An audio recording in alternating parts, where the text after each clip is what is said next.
Nah, halo Mbak, selamat malam. Selamat Halo. malam. Oke, Halo. suara saya cukup terdengar, Terdengar, Pak? Suara saya terdengar nggak ya? terdengar. Oke. Yang penting suara saya cukup jelas ya. Jelas, Pak. Aman. Oke. Oke, karena ini Nanti udah kalau ada hal gimana? gimana, Pak? Kalau ada hal-hal yang perlu saya ikuti, petunjuk teknisnya nanti kabari ya. Oh, siap, Pak. Ini kita eh, pas jam 19.30 saja ya, Pak, kita mulainya. Ini Iya, masih 1 menit. iya, oke. Ini saya bersama istri saya di sini. Salam kenal, Bu. Aduh, saya malah belum kenalan sama Ibu. Punten, namanya siapa, Bu? Ya, Nama saya Mas Ria Halawa. Mas Ria Oh, Halawa, panggilannya? Mas Ri. Mas Ria, Oh, Mas Mas Ri. Ri. Oke, Pak Artis dan Mas Ri. Siap. Kita tunggu sebentar ya Pak, Bu, biar pas Oke, 19.30. oke.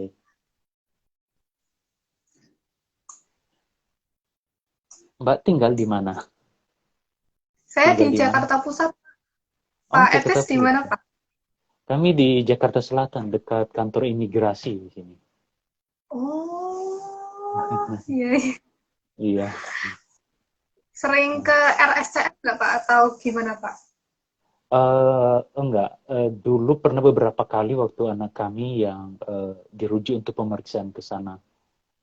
Tapi anak kami lebih banyak dirawat di Fatmawati. Oh, iya. Ya. Tapi kalau dokter-dokter di RSCM khususnya yang penyakit langka pada tahu Oh, anak kami. Itu anak kami yang di belakang tuh yang di foto. oh, ini yang Yang, Aviel. iya betul, yang Avia. Iya, itu dia yang di foto belakang. Eh, kalau Pak Etes sama Bu Marsi ya? Bu Mas Marsi. Ria, Mas Ri. Oh, Bu Marsi. Pak Etes dan Bu Marsi, bagaimana kabarnya saat ini? Eh, ya, puji Tuhan kami semua baik-baik, sehat. Cuaca akhir-akhir ini memang agak kurang bersahabat ya, tapi sejauh ini semua sehat. Nah, gimana Mbak juga sehat ya? Syukur sehat juga. Memang akhir-akhir ini juga sering hujan tiba-tiba. Nah, Kadang-kadang tiba-tiba panas banget. betul, betul Oke. sekali. Karena udah jam 19.31 izin saya mulai Oke, langsung ya, Pak. ya, Oke. Selamat malam Sobat IC4RT. Perkenalkan saya Milia Urfa. Uh, di sini dengan rangkaian Spektakuler Fest 2023, kita akan berbincang-bincang dengan Pak Etis dan Bu Mas Masri Ri. dalam konteks caregiver bercerita. Gitu. Mungkin sebelum kita mulai ke pembicaraan, boleh kenalan dulu Pak Etis dan Bu Masri. Oke, baik. Silakan. Selamat malam Mbak Milya dan sorry, siapa tahu salah sebut lagi nih. Dan Benar, Pak? udah benar ya. Dan semua rekan-rekan, keluarga, orang tua, anak-anak atau individu berkebutuhan khusus dan juga penyakit langka. Salam kenal, saya Etis Nehe dan saya bersama istri saya, Mas Ria.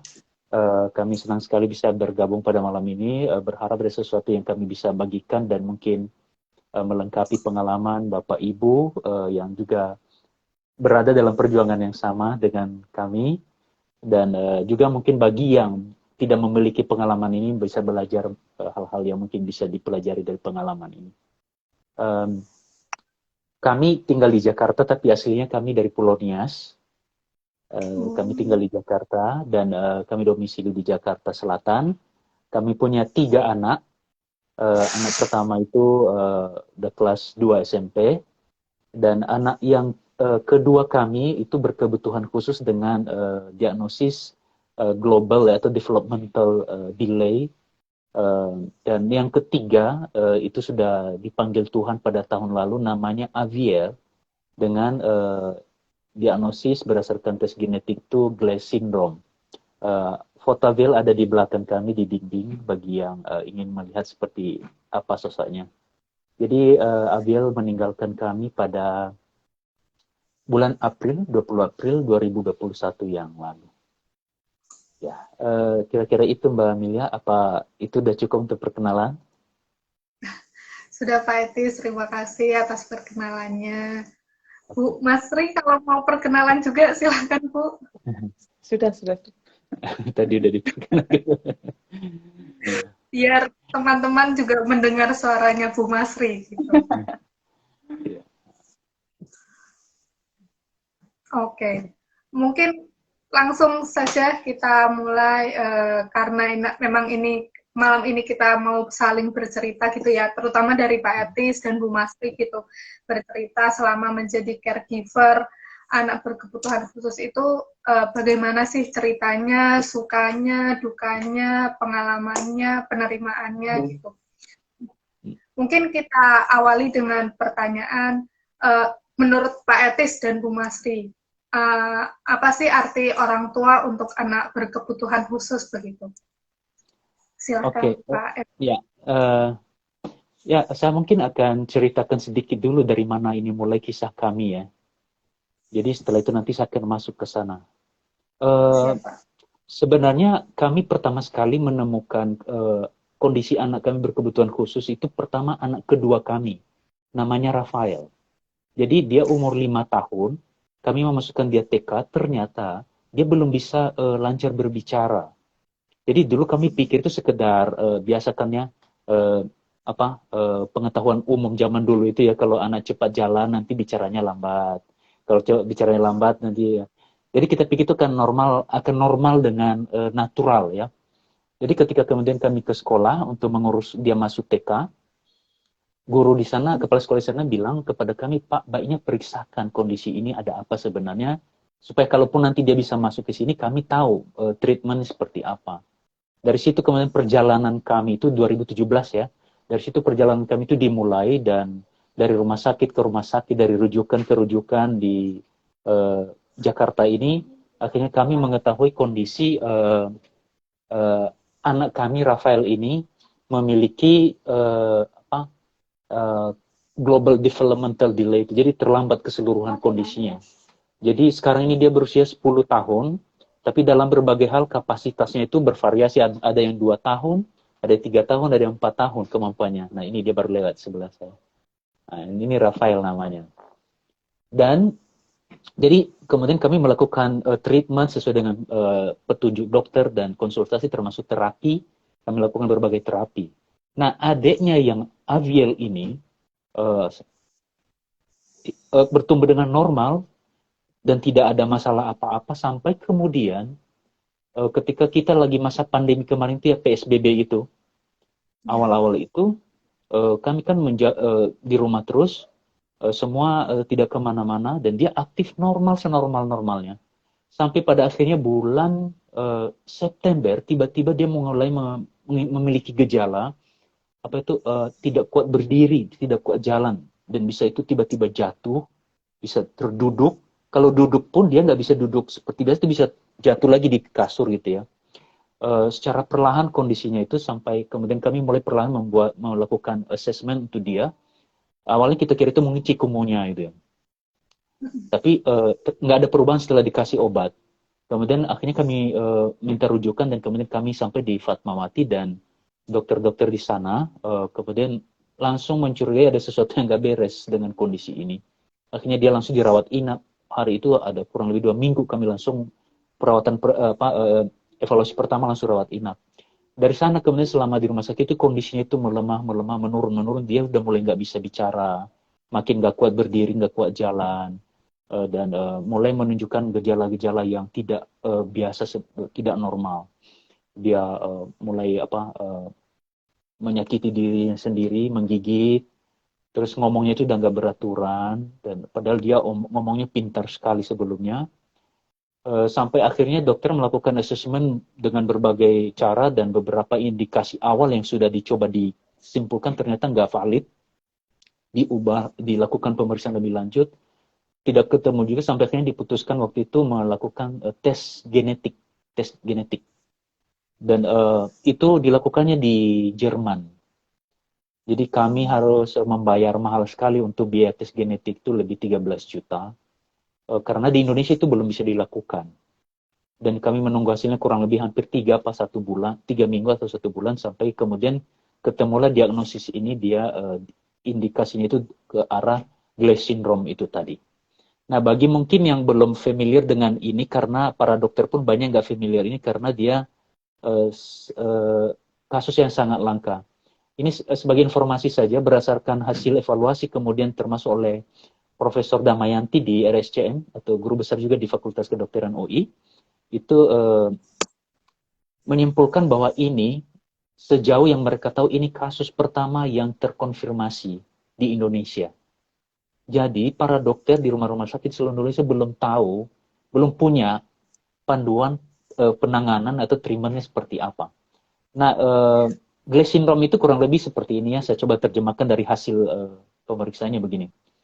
Jadi itu gangguan multisistem yang ditandai dengan masalah pada perkembangan saraf yang secara signifikan, yang kemudian berdampak pada keterbatasan berbicara, masalah perilaku, dan anomali kraniofasial di dalam rongga mulut itu. Kemudian semua individu yang dideskripsikan memiliki ini, Glass syndrome ini, akan memiliki keterlambatan perkembangan dan juga kecacatan intelektual yang nyata dan juga keterlambatan bicara yang parah. Padahal ini tadi sebelumnya kondisinya dia lancar sekali bicara, tiba-tiba drop semua. Kemudian individu yang terkena ini juga mengalami hipotonia atau apa istilah itu, pelemahan kemampuan persendian dan juga kesulitan makan. Nah, pada bayi kalau menurut dia penjelasannya, tapi dia normal sampai 4 tahunan lebih. Nah, beberapa ciri khas lain yang menyertai ini mungkin termasuk fitur autis, hiperaktif, dan juga agresif. Nah, ini yang terjadi pada anak kami, Avia. Januari kami udah mulai mendapatkan hasilnya sampai kemudian tidak berapa lama dia kemudian menurun kondisinya, drop. Jadi per April 20 April 2021 dia sudah tidak tertolong lagi, makin merosot kondisinya. Jadi total 7 bulan penuh pas sejak dia mulai menunjukkan gejala sampai kemudian dia dipanggil oleh Yang Maha Kuasa. Jadi kurang lebih itu kondisi yang kami alami. Dan sekarang ini kami masih sedang bersama dengan abangnya Rafael yang memiliki tadi yaitu general developmental delay itu tadi. Nah, tadi pertanyaannya Mbak Amelia tadi bagaimana ya pengalaman pertama seperti itu. Rekan-rekan sekalian, saya yakin sama seperti orang tua normal ya. Ini sesuatu yang sangat shocking ya, sangat mengejutkan sekali. Ada beberapa teman berusaha bagaimana sih itu ya. Saya bilang saya susah menjelaskan kecuali Anda mengalaminya. Ini sebuah pengalaman yang tidak bisa dijelaskan. Tapi kalau saya bisa beri gambarannya mungkin lebih mendekati, ini semacam pengalaman Anda dirampok tiba-tiba di siang bolong di depan petugas keamanan bersenjata lengkap gitu. Anda tidak bisa berbuat apa-apa. Dan itu sangat mengejutkan sekali, sangat bikin shock gitu ya.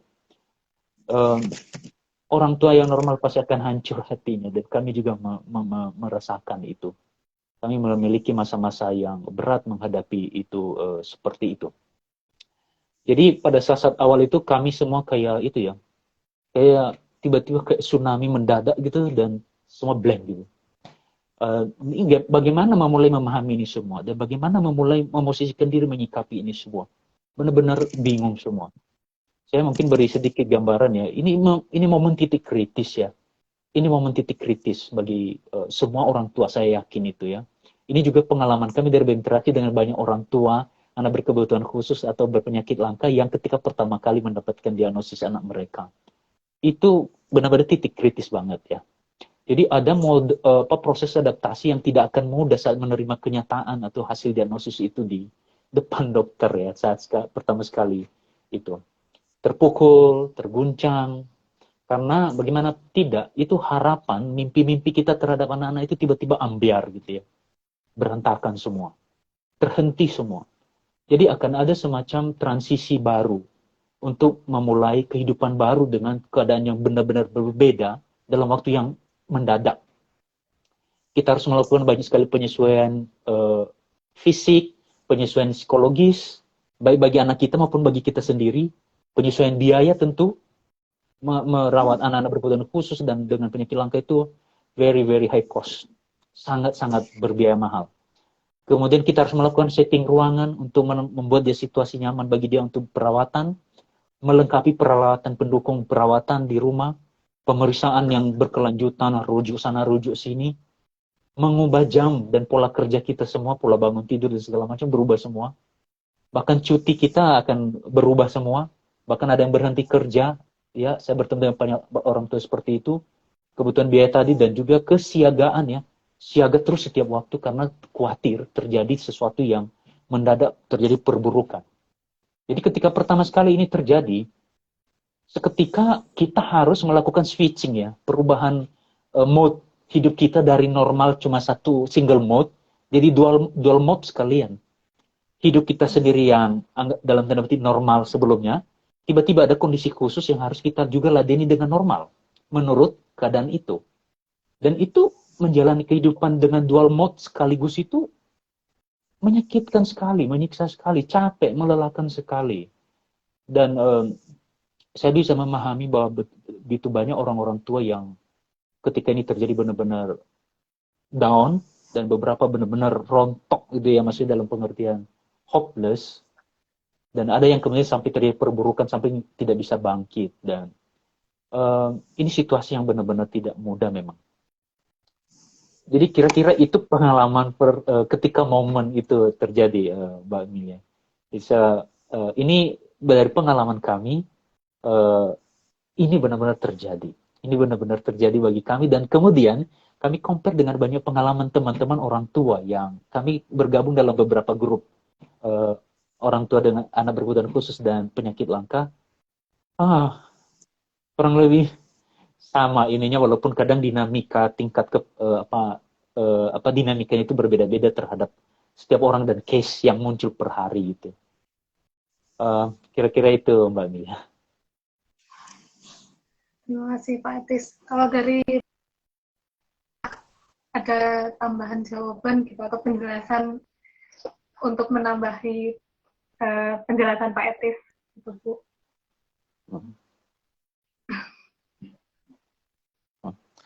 Ini sebenarnya yang kami bagikan ini sudah juga kami bicarakan, jadi kami sharingkan bersama.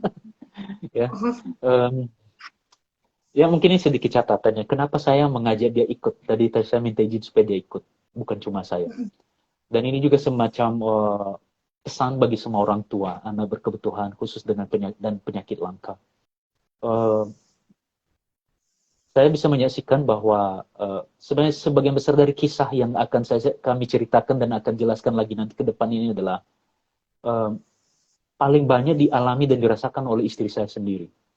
Jadi walaupun ini pengalaman bersama, tapi secara faktual dia yang tiap hari ada di rumah, sementara saya harus ke kantor dan bekerja, tentu memang untuk keperluan menghidupi keluarga juga, tapi yang tiap hari berurusan dan merasakan itu dia. Jadi kami berdiskusi untuk membagikan apa yang kami rasakan, dan ini inti dari semua pembicaraan kami untuk yang kami bisa bagikan. Jadi para ibu, saya bertemu dengan banyak sekali orang tua, ibu-ibu, anak berkebutuhan khusus dan penyakit langka. Wow, saya geleng-geleng kepala pertama sekali lihat mereka. Oh, ada orang-orang yang kuat sekuat ini ya. Saya tidak pernah menemukan momen melihat banyak sekali wanita, banyak sekali ibu-ibu, atau ada orang-orang saudara-saudara orang tertentu yang punya saudara, yang punya kondisi ini benar-benar pahlawan banget gitu ya. Dan makanya tadi saya mengajak istri saya biar dia juga ikut, dan sebenarnya yang saya mau bagikan dan ceritakan ini sebagian besar adalah pengalaman langsungnya dia, walaupun secara keseluruhan ini pengalaman kami. Walaupun kalau semua anak itu kan pasti orang tua itu adalah tempat pulang mereka ya, maksudnya orang yang paling dekat dengan mereka, orang yang pertama kali mereka minta tolong gitu, terutama untuk anak-anak berkebutuhan khusus, pasti ketergantungan terhadap orang tuanya dan bagaimana orang tuanya itu akan selalu ada membersamai mereka itu pasti double sekali ya Pak, apalagi dengan tadi seperti Pak Etis ceritakan ya, pertama kali itu pasti shock, dan itu nggak hanya 1 jam 2 jam gitu, tapi penerimaan terhadap shock itu dan mengubah semua situasi, kondisi, dan kehidupan sehari-hari itu kan pasti ada adaptasinya juga gitu. Kalau dari Pak Etis dan Bu Masri, kira-kira nih apa sih titik kritis selama menjadi orang tua dengan anak berkebutuhan khusus gitu? Karena kan pasti walaupun di sepanjang perjalanan pengalaman Pak Etis dan Bu Masri ini, walaupun mungkin sekarang sudah menerima, tapi pasti akan ada titik kritis walaupun setiap orang pasti beda-beda gitu ya. Kalau dari Pak Etis dan Bu Masri sendiri, apa sih, gimana ceritanya dan bagaimana cara menghadapi titik kritis tersebut begitu? Oke. Titik kritis itu seperti yang sudah sempat saya singgung tadi ya, shocking, terpukul, terguncang, dan kemudian harus melakukan adaptasi-adaptasi yang tidak mudah karena semuanya baru bagi kita dan tidak selalu siap. Kita harus hidup mendadak dalam dual mode tadi saya bilang ya. Apalagi kami kan punya anak yang tidak punya kondisi khusus. Jadi kami harus melakukan pola yang sama. Maksudnya berbarengan. Jadi kalau menghadapi ini ya seperti biasanya. Kalau menghadapi ini mengikuti pakem keadaan khususnya. Nah ini switch mode-nya itu tiap hari ya selalu gitu terus. Dan itu proses yang menguras emosi. Nah, tapi apa yang menolong kami kemudian ya? Apa yang menolong kami bisa memulai melewati titik kritis ini? Ini adalah hal yang pertama yang kemudian kami temukan dan kami syarikan dalam pengalaman. Itu satu hal ya, pertama itu ya. Kalau kita mengenal istilah P3K ya, pertolongan pertama pada kecelakaan dalam dunia umum, itu kami menyimpulkan satu hal ini dari pengalaman kami sejak kalau terhitung dari anak kami Rafael terdiagnosis dari 17, itu berarti kurang lebih 5 tahun terakhir, dan Aviel dalam 2 tahun terakhir. Ada istilah kami sebut ini pertolongan atau penolong pertama pada kebutuhan khusus atau pada kondisi langka anak-anak itu adalah keluarga dan atau orang tuanya, lebih spesifik orang tuanya. Jadi tempat terbaik dan selalu tempat pertama yang paling secure, yang paling aman, yang paling nyaman bagi seorang anak berkebutuhan khusus dan penyakit langka itu adalah rumahnya dan orang tuanya. Jadi keluarga, orang tua itu adalah tempat dan ruang, ya, tempat dan ruang yang paling baik dan pertama-tama untuk merasa nyaman dan untuk merasakan dikasihi oleh anak-anak berkebutuhan khusus atau berpenyakit langka itu mengalami dikasihi, merasakan dikasihi. Jadi bagi kami, dari pengalaman kami, benteng pertama dan terutama bagi anak berkebutuhan khusus dan berpenyakit langka itu adalah family, keluarga, orang tuanya. Ya, keluarga, saudara, kerabat, komunitas, masyarakat tidak selalu menyediakan tempat. Ya, kita tahu ya, availability tempat ya, ketersediaan tempat, ruang bagi para penyandang disabilitas di negeri kita kan terbatas sekali ya, kita semua tahu itu. Itu tempat, belum lagi ruang. Ruang itu berarti pemahaman dan juga penerimaan. Yang nyaman itu susah sekali seringkali kita dapatkan dari luar itu. Bahkan dari keluarga lingkar satu dekat sekalipun belum tentu kita bisa dapatkan. Dan tidak kooperatif untuk mendukung anak berkebutuhan khusus. Jadi ketika tempat dan ruang ya, ketika tempat dan ruang itu tidak mungkin kita temukan secara mutlak di luar sana, maka anak-anak berkebutuhan khusus itu, berpenyakit langka itu mestinya punya satu-satunya tempat di mana menjadi alamat tetapnya dia untuk kembali, tidak akan ragu untuk mendapatkan apa yang dia butuhkan, yaitu tempat dan ruang penerimaan di dalam keluarganya sendiri, dalam orang tuanya. Saya sering mengatakan kepada beberapa teman, orang tua yang fail dalam bagian ini, itu akan melipat gandakan penderitaan bagi anak yang berkebutuhan khusus dan berpenyakit langka itu. Jadi orang tua yang nggak ready menjadi tempat dan juga tidak bisa melatih titik kritis itu tadi dengan baik, itu akan melipat gandakan penderitaan bagi si anak.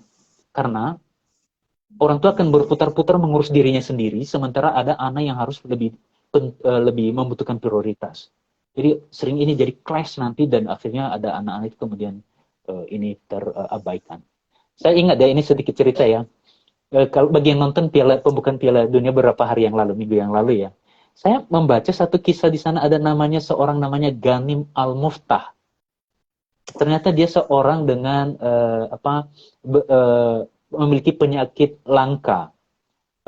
Dia hadir dalam acara pembukaan Piala Dunia waktu itu ya. Itu kondisi langka itu namanya sindrom regresi kaudal. Jadi kelainan bawaan di mana perkembangannya sejak janin itu pada tubuh bagian bawahnya itu tidak berkembang normal. Jadi kalau teman-teman bisa melihat Ghanim Al-Muftah itu fotonya di Google itu, dia badannya itu seperti sepotong badan saja. Nah dia dalam artikel itu saya baca ya, ini hal menarik sekali. Betapa pentingnya keluarga itu. Dia mengungkapkan begini, dia mengatakan begini. Setelah 20 tahun, pertama sekali saya menanyakan pertanyaan ini kepada ibu saya. Ketika saya lahir, pertama kali ibu menggendong dan melihat saya, apa perasaan ibu? Dia tanya begitu kepada ibunya. Coba ya, apa jawab ibunya? Ini mengejutkan saya. Ini sangat mengagetkan saya. Dia bilang begini, sang ibu menjawab begini. Aku melihat segala sesuatu yang indah dalam dirimu. Aku tidak melihat apa yang kurang dari tubuhmu. Aku ingin menguatkanmu dan melengkapi apa yang hilang dari tubuhmu dengan cintaku, kelembutan cintaku. Wah, saya baca ini, saya jadi emosional sekali waktu membaca ini. Wow. Dan sangat, saya pikir ini sangat memberkahi banyak orang karena ini tampil di laga internasional dan event internasional seperti itu dan orang-orang membaca ini. Ini sebuah teladan dari seorang ibu dari seorang orang tua yang menerima apa adanya kondisi anaknya. Aku melihat segala sesuatu yang indah dalam dirimu. Aku tidak melihat apa yang kurang dari tubuhmu. Aku ingin menguatkanmu dan melengkapi apa yang hilang dari tubuhmu dengan cintaku, dengan kelembutan cintaku. Dalam sekali. Ya, jadi pertolongan pertama pada kondisi anak berkebutuhan khusus dan penyakit langka itu adalah family, keluarganya, dan itu orang tuanya pertama sekali. Itu Mbak. Setelah diceritakan lebih terasa emosinya gitu ya.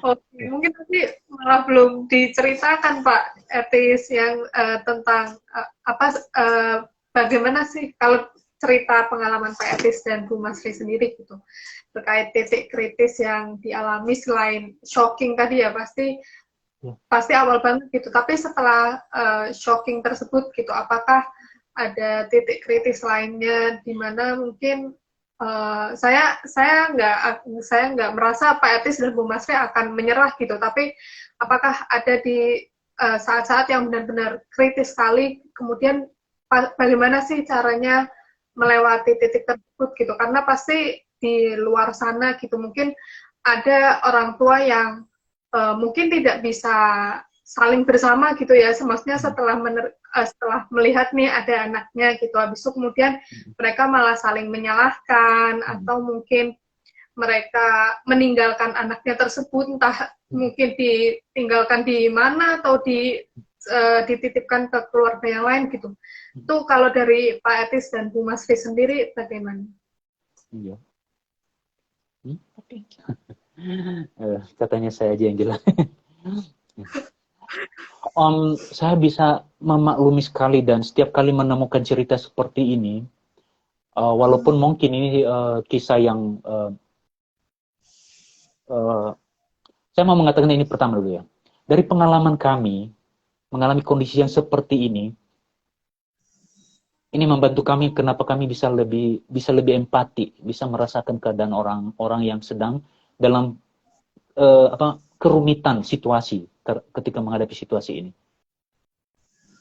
Setelah bergaul dan berinteraksi dengan banyak orang tua anak-anak berkebutuhan khusus dan penyakit langka ini, kami ternyata kondisi kami yang seberat ini, ternyata ini saya sebut di salah satu status saya, kami ternyata masih pemula dari sisi waktu dan pengalaman.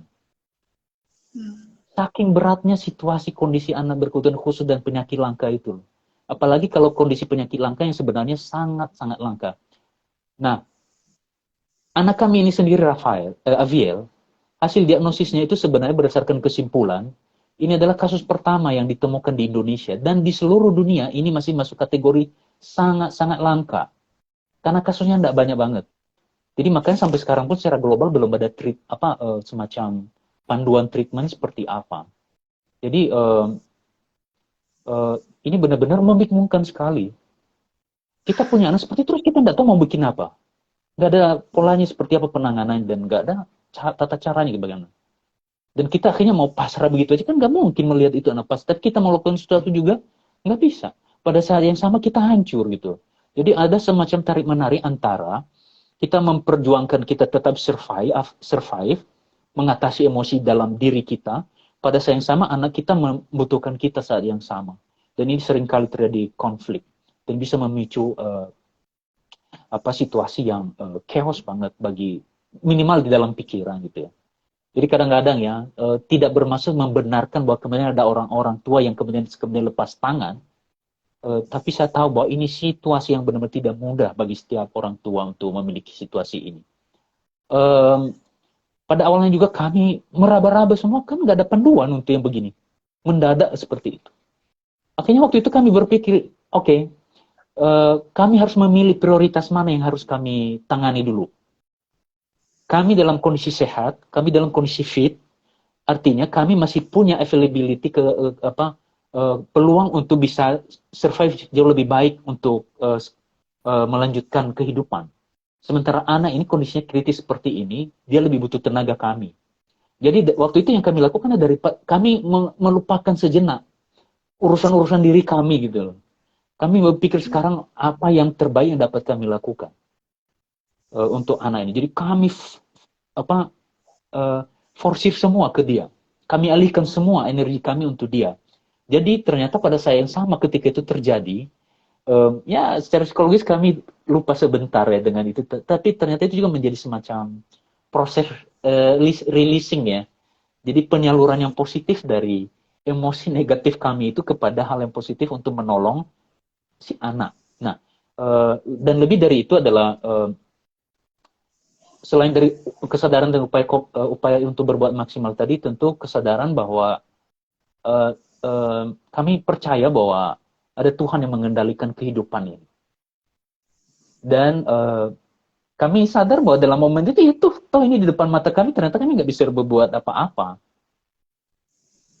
Dan ini terjadi di luar daya kita semua. Dan satu-satunya ya pengalaman kami adalah dalam momen seperti itu kita harus punya cantolan ya. Punya cantolan bukan cuma cantolan psikologis kita, tapi juga cantolan yang fundamental atas hidup kita. Ya ini saya dalam bahasa religius, dalam bahasa agama itu cantolan kekal untuk hidup kita, untuk menjadi sandaran yang tidak mungkin nggak berubah gitu. Bahwa bahkan ketika ini nanti semua terjadi begitu rupa dan memburuk, anak kita akan meninggalkan kita karena perburukan kondisinya, kita tahu kemana dia akan pergi, dengan siapa dia akan berada bersama. Dia di tangan Tuhan yang menciptakan dia, yang mengasihi dia. Nah itu sangat hal yang juga kami tanamkan dalam cara kami menghadapi situasi ini. Itu kemudian membentuk pola pikir kami bagaimana memahami situasi ini dan juga bagaimana memosisikan diri, termasuk cara kami yang baru melihat anak kami. Nah mungkin saya bisa tambahkan ini Mbak ya. Jadi itu kemudian menolong kami untuk menjawab sebenarnya kalau dalam situasi seperti ini anak dengan kebutuhan khusus atau penyakit langka seperti ini sebenarnya apa yang paling dia butuhkan? Apa yang paling terpenting dalam hidupnya? Dan pemahaman mengenai bahwa ada Tuhan dan kami memiliki cantolan yang kuat, yang terkuat ya di alam semesta ini satu-satu yang terkuat itu ya karena itu kami memahami bahwa ketika anak ini hadir dan bahkan dengan kondisinya sedemikian rupa ini, itu bukan kehadiran yang tanpa tujuan. Nah itu, jadi kami memahami bahwa Anak ini punya tujuan hidupnya ketika Tuhan mengizinkan dia hadir. Nah, jadi kami percaya tidak ada yang kebetulan hadir di dunia, ya tidak ada yang tiba-tiba nongol gitu ya tanpa pengetahuan Tuhan, juga kemudian tanpa eh, kendali Tuhan untuk itu. Jadi terlepas dari kondisi mentalnya si anak kita yang berkebutuhan khusus dengan penyakit langka ini, kami percaya Allah atau Tuhan itu memiliki tujuan dalam hidup si anak ini. Ya, tentu tujuan itu apa cuma Tuhan dan si anak yang tahu kan.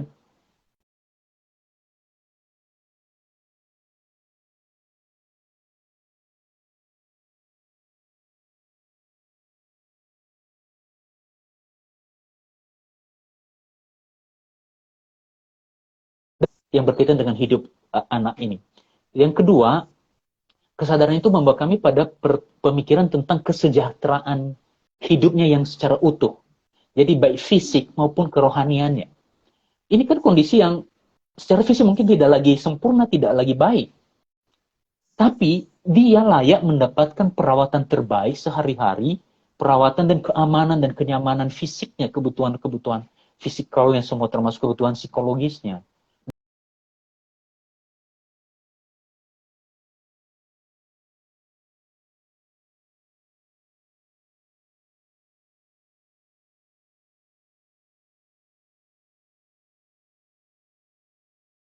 Dari fisik ya, kita ini kan makhluk rohani juga, ada rohnya gitu ya.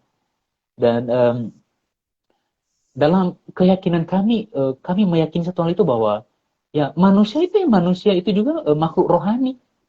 Jadi kalau fisiknya nggak bisa berespon normal, ada rohnya yang bisa berespon walaupun nggak bisa secara kasat mata dan secara fisik kita lihat interaksi dengan kita. Dia tetap bisa berinteraksi dengan Tuhan, berinteraksi dengan respon emosi kita dengan dia. Jadi pada saat itu kami tetap memenuhi kebutuhannya.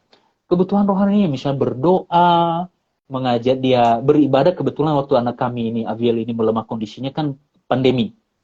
Kami berikan dia, putarkan dia lagu rohani, putarkan lagu-lagu rohani kesukaannya, lagu-lagu gereja, terus misalnya teman-temannya datang visit dia, besok dia secara online, kami berikan untuk dia. Dan kami juga berdoa untuk dia. Kami juga berbicara hal-hal rohani kepada dia untuk menguatkan dia. Karena walaupun mungkin telinganya tidak bisa senormal yang kita pikir, dan dia nggak bisa merespon kita, tapi kan ada rohnya yang mengerti itu. Nah, itu menolong kami sehingga membuat kami itu punya alasan untuk anak ini pun dalam kondisinya seperti ini, memenuhi kebutuhan dan kesejahteraannya fisik dan rohaninya tadi. Dan poin-poin ini selalu kami tekankan untuk anak kami. Pertama, Aviel, Tuhan sangat mengasihimu. Sama seperti kami kemudian juga mengasihimu. Kami seumur-umur, selama dia dalam kondisi yang sangat parah itu, kami selalu mengulang ini dan meyakinkan dia, Aviel, Tuhan menyayangimu. Tuhan menyayangimu. Kami juga menyayangimu. Kami mengajak dia berdoa, walaupun dia nggak bisa lagi apa-apa, tapi kami ajak dia berdoa. Tadi seperti sekarang memperdengarkan lagu-lagu rohani kepada dia, dan segala hal yang masih positif dan mendukung untuk kerohanian dia, walaupun itu tadi ya, secara fisik dia nggak seperti kita merespon. Jadi kesadaran ini tadi menolong kami untuk bisa kemudian memenuhi kebutuhan ini, dan syukurnya adalah kami belakangan baru sadar ketika prosesnya berjalan, prosesnya itu tanpa sadar menguatkan kami dan juga ada tahapan healing yang terjadi ya. Ada tahapan pemulihan dan adaptasi yang jauh lebih baik. Itu Mbak Milia. Makasih banget Pak. Wah, malah ini kita juga jadi diingatkan kembali gitu. Kalau kita ini ya memang bukan manusia fisik, tapi kita juga manusia rohani gitu. Pasti di setiap agama dan keyakinan itu kan kita diajarkan hal yang sama ya, karena kita punya sesuatu yang kekal gitu, yang menjadi feedback, yang menjadi backup kita gitu. Ceritanya ini kemudian kita simpulkan gitu, bukan kita simpulkan ya, maksudnya sepanjang pengalaman Pak Etis dan Bu Masri gitu kan udah mengalami dua perjalanan yang panjang gitu ya, maksudnya pasti berbeda lah ceritanya gitu. Bagaimana sih rasanya menjadi orang tua spesial untuk anak yang spesial begitu Pak? Ya, nanti istri saya akan berbagi satu poin terakhir kalau ini dia. Ini Ditunggu-tunggu. ya, eh, satu hal yang masih rangkaian dari yang tadi ya Mbak Milia dan juga rekan-rekan orang tua yang menyaksikan ini, rangkaian dari kesadaran-kesadaran itu tadi juga membawa kami pada kesadaran ini, special child atau special children with special parent. Anak-anak berkebutuhan khusus dengan orang-orang tua juga dengan spesialisasi khusus itu ya, dengan kekhususannya mereka yang nggak akan ada pada di tempat lain atau pada orang tua lain yang tidak diizinkan Tuhan mendapatkan itu. Saya ingat satu penulis ya yang sangat terkenal sekali namanya Henry J. Nouwen. Saya baca bukunya dan saya baca dengan baik. Dia mengatakan penderitaan, kondisi-kondisi sulit itu sebagai bagian dari anugerah, bagian dari karunia Tuhan kepada kita.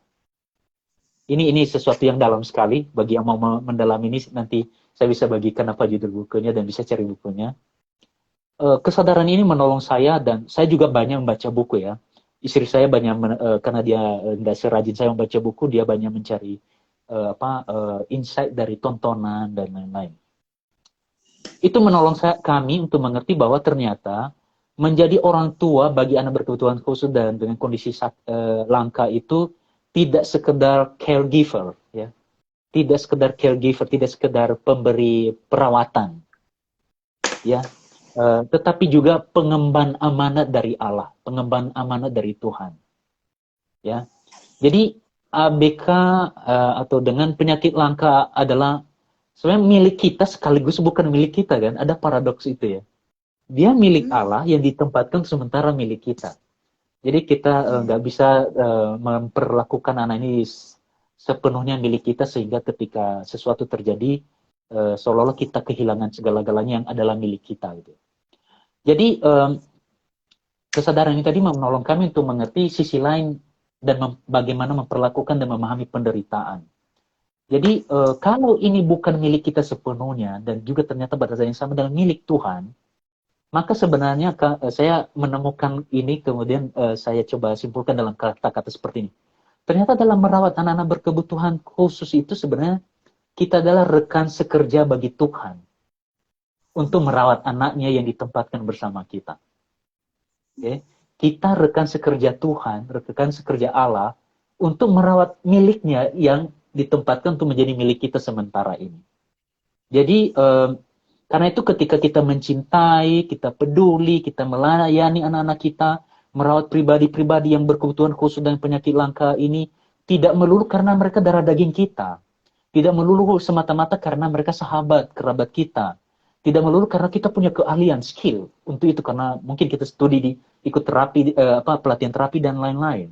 Tetapi karena itu tadi, kita ada sesuatu yang saya sebut tadi, rekan sekerja bagi Allah, jadi kita pelayan kasih karunia Allah untuk anak ini yang ditempatkannya bersama kita. Jadi dengan sendirinya kita memperlakukan anak-anak kita itu tidak memperlakukan mereka seperti misalnya kita membayar orang untuk jasa profesional perawatan. Nah itu sesuatu yang berbeda, tentu perlu. Tapi ini yang saya sebut tadi kita rekan sekerja Tuhan untuk melayani anak ini, itu lebih dari sekedar caregiver. Lebih dari sekedar caregiver. Jadi, saya berharap ini istilah yang mungkin menolong rekan-rekan orang tua untuk melihat sisi lain kehadiran kita yang tidak mudah di dalam kondisi anak-anak kita. Nah, yang poin terakhir ya, nah ini saya pikir istri saya mungkin bisa berbagi dari sini.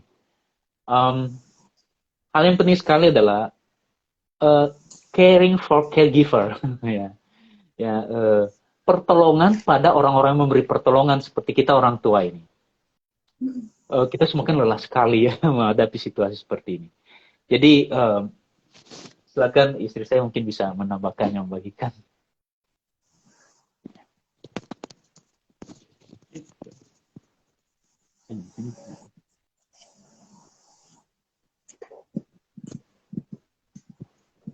Ya, saya mau bicara ya. Bapaknya udah selesai bicara dan saya mau bicara. Silakan Bu. Tadi Bapak Eti sudah menjabarkan semua tentang cerita anak kami, Afiel dan Rafael. Dan sebenarnya tadi setelah dijabarkan, itu pengalaman pribadi kami untuk kedua anak kami yang Tuhan titipkan di keluarga kami. Sebenarnya kita yang memiliki anak yang berkebutuhan khusus itu sangat-sangat sulit, ya, sangat-sangat sulit dan itu tidak mudah. Kenapa saya katakan tidak mudah, terlebih untuk kita sebagai ibu.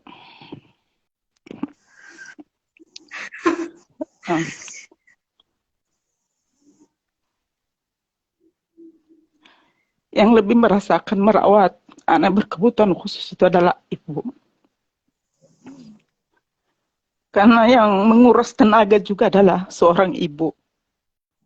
Yang menguras mental kita juga adalah seorang ibu. Dan demi pengalaman yang kami rasakan bersama, bahwa kami bersyukur sampai sekarang bisa melewati pelan-pelan ya, melewatinya, merawat anak yang berkebutuhan khusus, bahkan Afiel yang telah Tuhan panggil hampir 2 tahun yang lalu.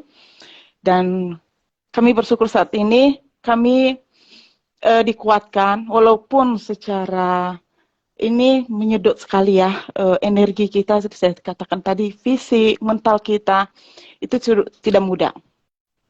Tapi penting kita lihat bahwa karena kita adalah yang merawat anak kita sebagai anak berkebutuhan khusus, mesti juga kita harus menjaga kesehatan fisik kita sebagai ibu atau ayah bagi anak kita untuk berkebutuhan khusus.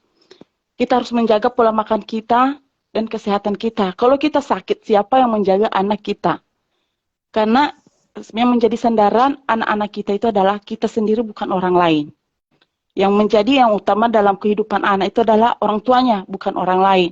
Maka kita sebagai orang tua, mesti kita harus tetap menjaga kondisi kita, mental kita, emosional kita, kesehatan kita, supaya anak itu juga tetap terawat dan baik, dan merasakan terus kasih kita dalam setiap rumah tangga kita. Mungkin itu aja yang saya bisa sampaikan. Terima kasih, Bu. Ini satu poin yang saya hendak bagikan lagi ya. Tapi ini poin terakhir dari saya. Nanti kalau ada tanya jawab dan lain-lain. Seperti saya bilang tadi ya, caring for caregiver. Ya, pertolongan bagi para penolong ini, para orang tua ini yang hadir sepenuh hidup untuk anak-anak mereka. Ini tadi seperti kita udah tahu semua, itu melelahkan, menguras banyak, menguras semua sumber daya.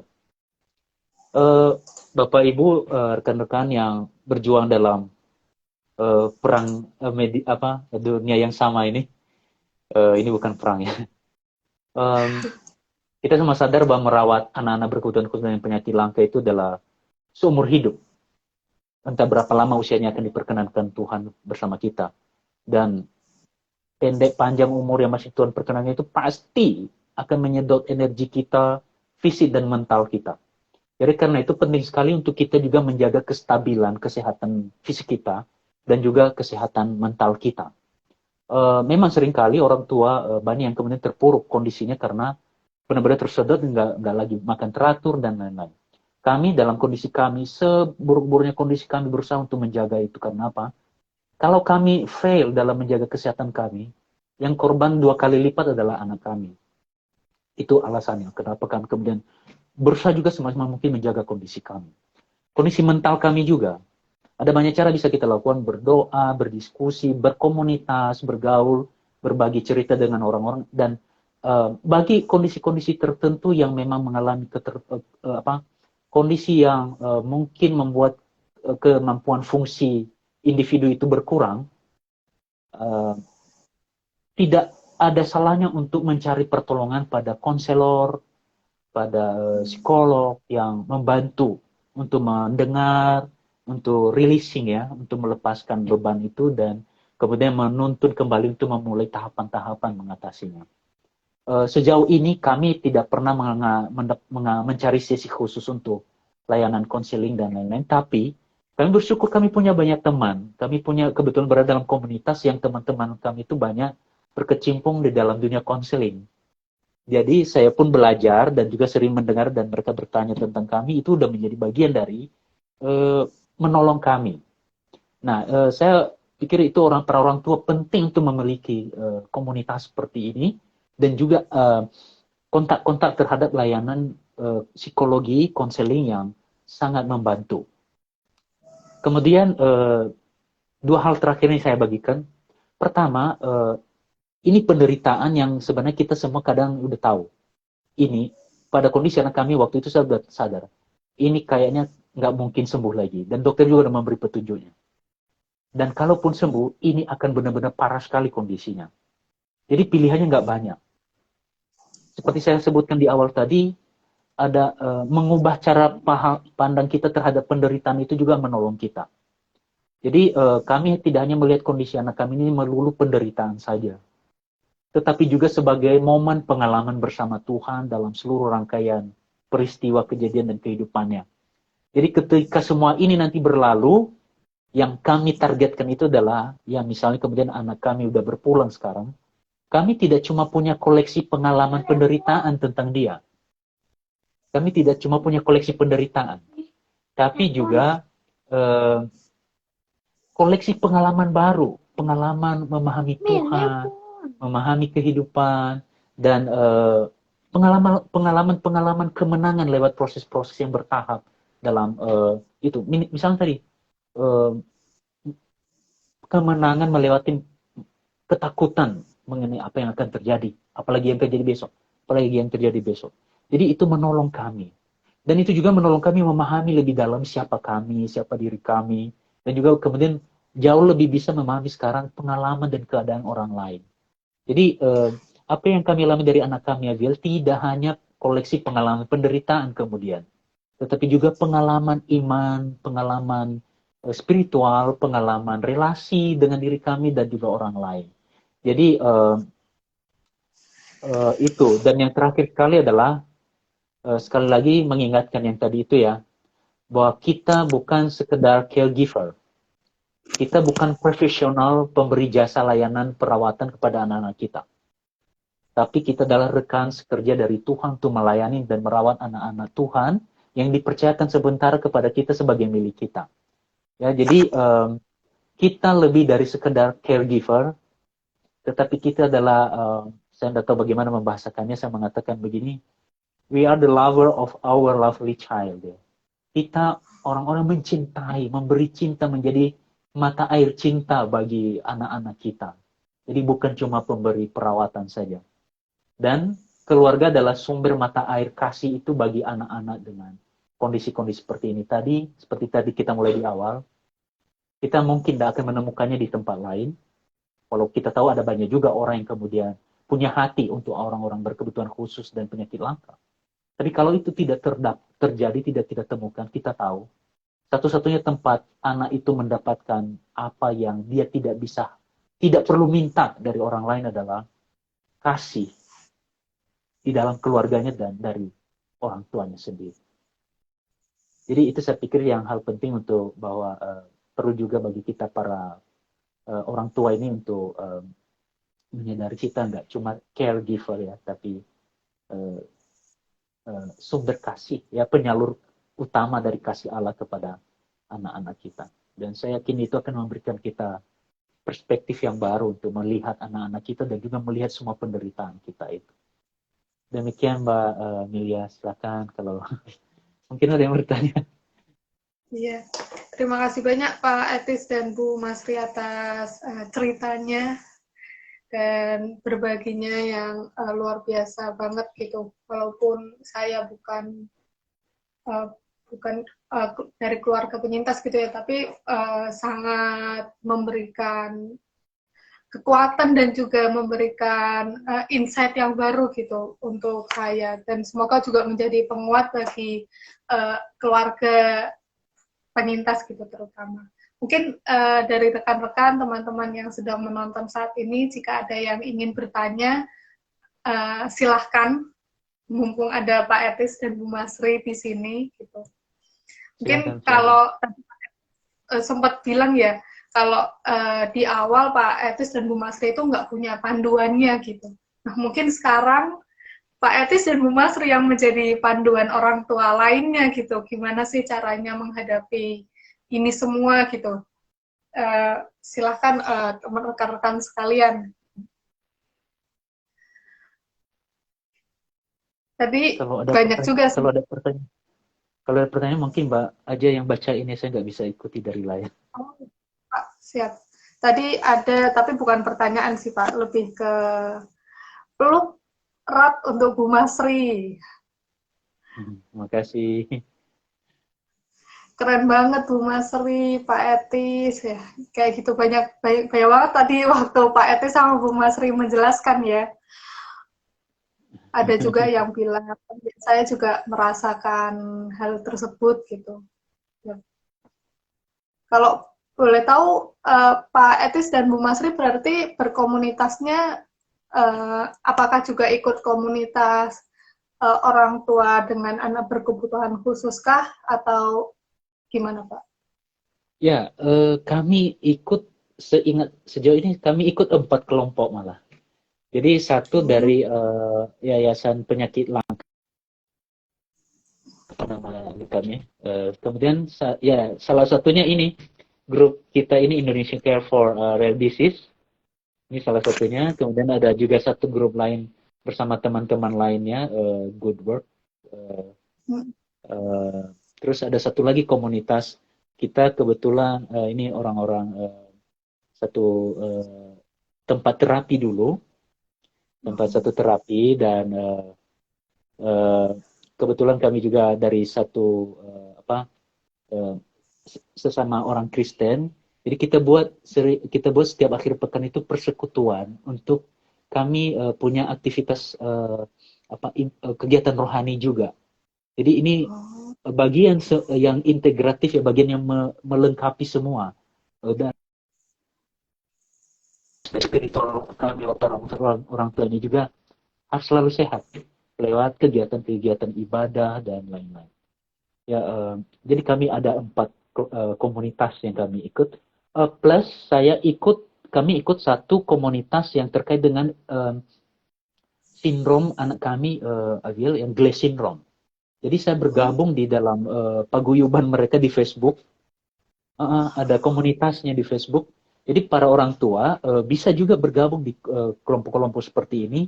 Jadi saya baru tahu kalau ternyata ada beberapa sindrom itu punya komunitas internasionalnya. Nah itu minimal kita bisa berbagi mendapatkan update dari perkembangan misalnya penelitian atau penanganan atas kondisi sindrom yang sama. Mendengar pengalaman orang-orang tua yang lain itu juga menyeimbangkan ya cara kita melihat diri kita, bahwa iya ya, semua orang bergumul ya, dan ternyata kita juga bisa sebenarnya bersama-sama karena ada komunitas itu yang menjadi wahana bagi kita untuk survive gitu ya. Terima kasih Pak Etis jawabannya. Mungkin ini tadi langsung menjawab pertanyaannya Mbak Nanda ya, tentang seberapa besar dan bagaimana peran komunitas dalam membantu Bapak dan Ibu mendampingi dan merawat ABK. Ya, saya sambung sedikit. Makasih Mbak Nanda. Ya, saya salah satu bergabung di salah satu grup yang Mbak Nanda sendiri ada di sana ya. Mbak Nanda kan benar ya? Ya, di Indonesia Care for Rare Disease ya. Saya bergabung di sana dan saya pertama kali berkomunikasi dengan Mbak Nanda.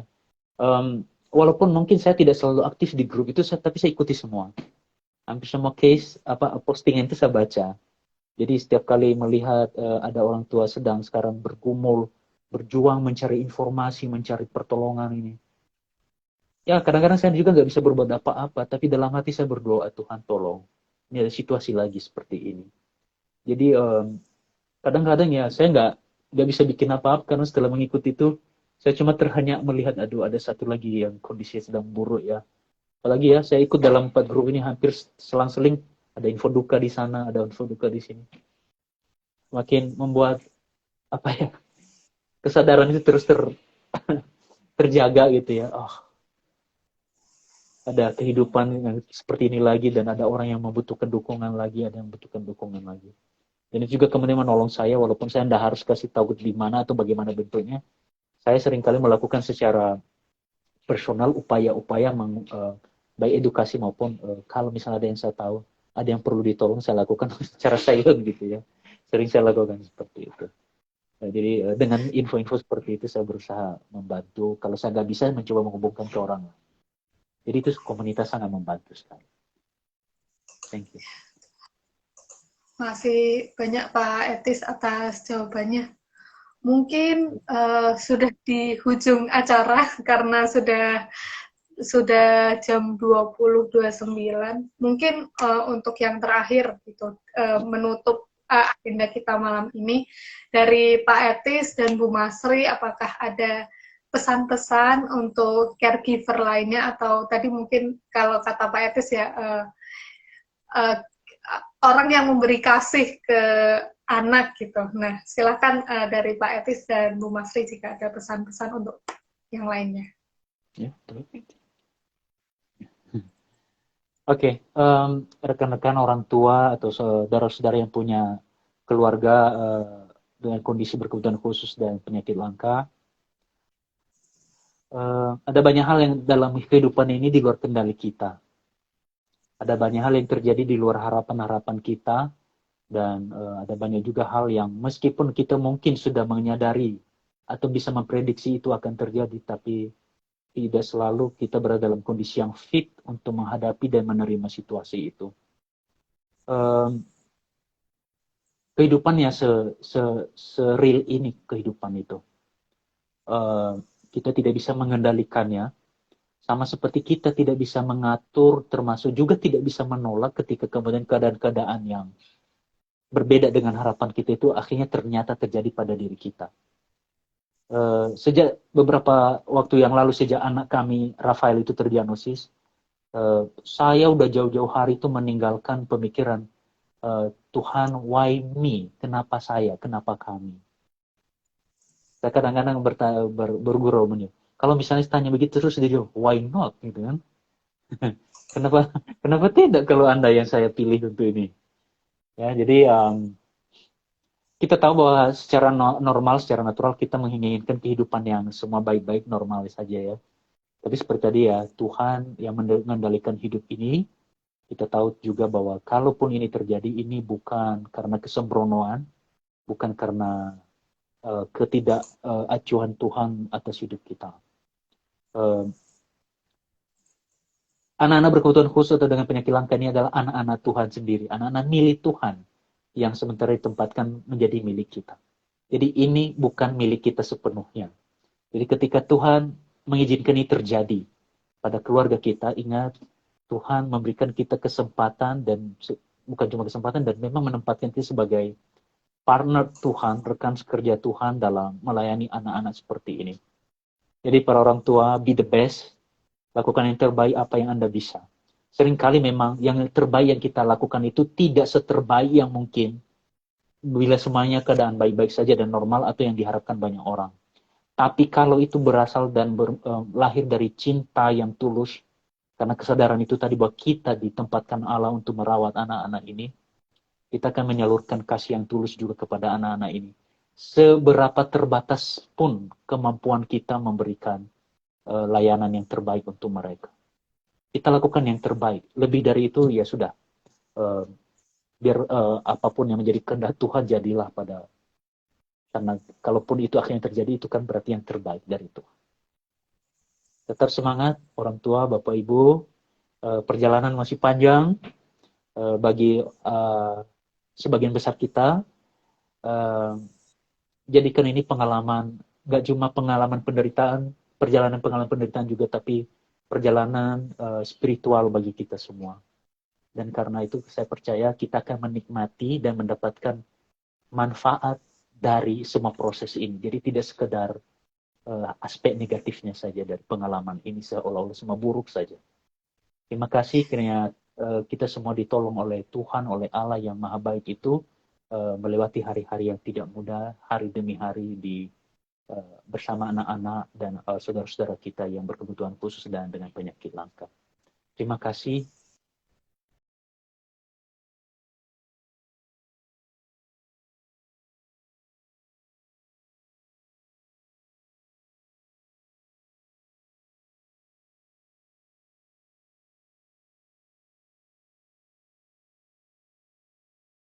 Mas Ri atas sharingnya, atas remindernya, atas penguatnya. Semoga yang terbaik untuk Pak Etis, Bu Masri, dan keluarga. Semoga selalu dalam lindungan Tuhan.